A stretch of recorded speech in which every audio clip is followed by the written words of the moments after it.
Now I'd like to show you one of my early tables. Now this table here is what we call an equalizer. The top opens. You can put two boards in it without ever moving the base. Of course, you will see the autograph of the craftsman. This is my business stamp and the stain number. All that information is on every piece of furniture we build, including the chairs. Now this chair, you will see this was built in 2005, has the same stain number. It's built by Gordon Allen. He has been trained in the shop like all the other fellows.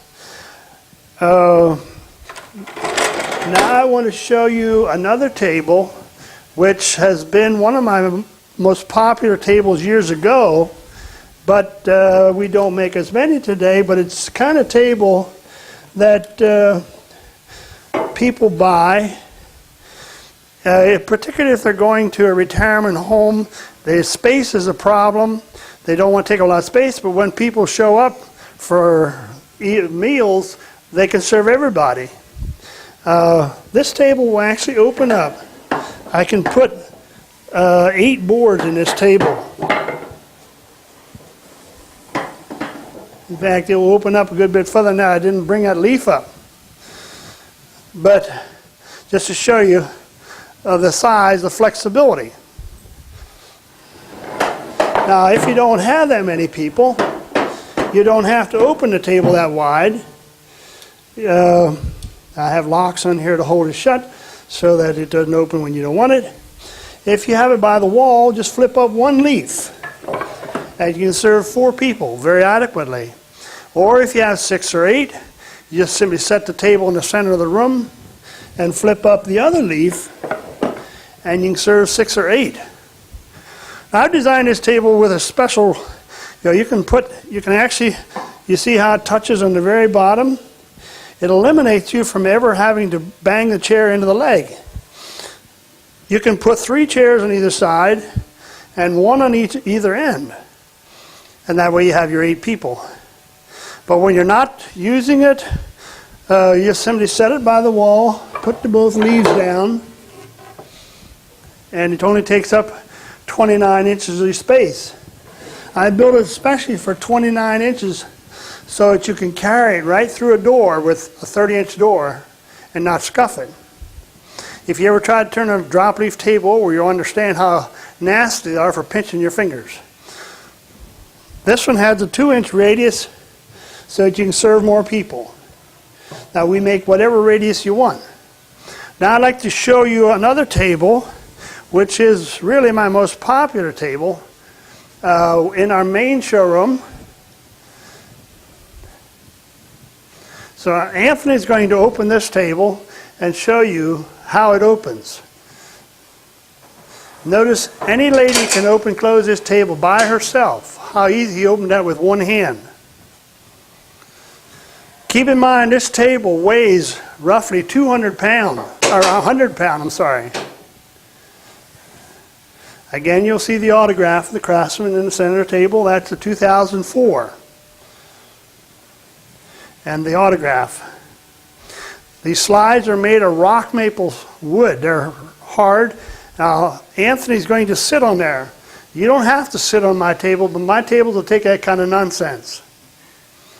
Now, this is not the first, they're very, you see they're not tight.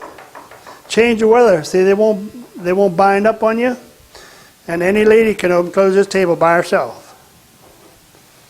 They're rock maple slide. We put beeswax on there to make them slide, but they're manufactured first and then remanufactured so in case there would be any adjustment, that would happen before you do the final machining. Okay? As you can see, we build most anything you can imagine. A lot of our furniture is custom designed to your needs. This one here is a curio in the middle and the hutch with the wood drawers, wood adjustable shelves on the sides. It has the accent lights, has halogen lights above. This is black walnut. Again, The autograph of the Craftsman. This is a 2005, made by Rick Souter. My drawer bottoms are all solid wood. The sides, everything, in fact the whole hutch is all solid wood. Now on the face, we always use a heartwood. Only on the drawers do we use the sapwood. That's the outer part of the tree. There's really nothing inferior about it. It's just we're artists and we're fussy. We match our grain. As you can see the tabletop here, you can hardly tell, yet this is, I'd say, a medium character. Now when you look across this table here, you see one joint, here's a joint, and then here there'd be a joint, here there'd be a joint, here and here. But you see the way you match them up, you don't necessarily see it that much, but it's a work of art. You see the table, it's balanced out. It's don't have excessive, and there's never going to be two alike. Now over here I see this chair has more what I call busy grain. It's not a straight grain. That one over there is a little straighter grain. The seat, you know, we match this seat up. These are smaller pieces put together. They're not like the original, the very first ones. I used to do a lot of one-piecers because a lot of the old tables were built with one seat or one-piece seats. That was because they did not have the good glue that we have today. Today we use a Type-On #2 glue, and it's the strongest thing I know in the market. It's actually stronger than the wood itself. I've been using it for many years. Okay, now we're going to just step into the next room here a bit, where is one of our most recent design beds. This is a mission style, and this is a mission style dresser. And the chest of drawers. These are our own hand-made knob solid walnut. And again, you see the insides, all solid wood. Now this whole drawer, what we're doing on our drawers, you see we do not do dovetail. Now some people take issue with me, but I do this with a glue tip staple. I feel it's, I'm mixing modern technology with solid wood, and this gives me a chance, particularly on the deep drawers. Now this one has my cushions in, but when you have a deep drawer, you have more adjustment.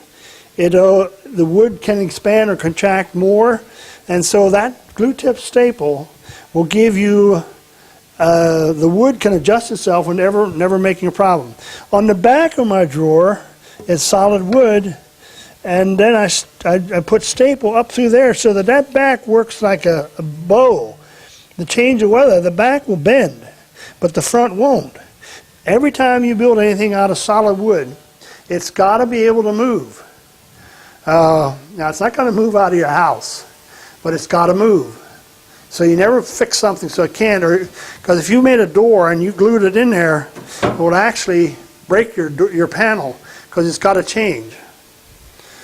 Okay, now we're going to take a tour, and I'm going to show you actually building or drying the lumber, because drying the lumber is the most important phase of building a high-end piece of furniture.